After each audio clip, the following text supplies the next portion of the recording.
The entire town of Fort Simpson in the Northwest Territories has been ordered to evacuate. 4 wildfires are threatening that community, one just a few kilometers away from the airport. Marianne is now looking at where those evacuees can head. All of them told to head to Yellowknife. That's about a 7-hour drive away. They also have to take a ferry.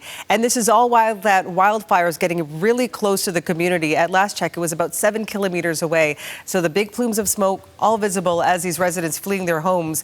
This evacuation order went into effect Sunday evening, so people were told to leave right away. They were either told to drive and then, as I mentioned, take that ferry, or they could fly out. But when you look at this map, you can see just how close the flames are to both where they would catch that ferry or catch the plane. So they had to leave very quickly. At this point, though, we know officials have said the last plane has already left Fort Simpson.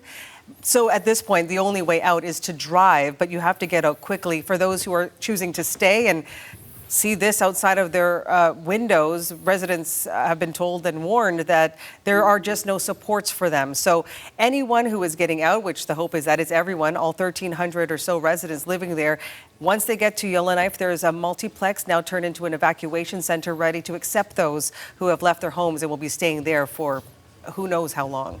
We're also watching the situation in Manitoba, a number of wildfires there as well. Yeah, several communities have been told to leave their homes as well. Let's start with Lynn Lake. This is one of the many northern communities about 800 kilometers north of Winnipeg that have been told to leave their homes quickly. On this map, you see several fires there, as well as other communities that have been told to leave. Marcel Colum, residents there have also been told to leave.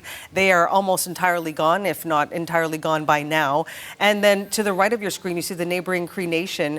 At this point, only people who are considered high priority have been told to leave. They've been slowly taken out of the community.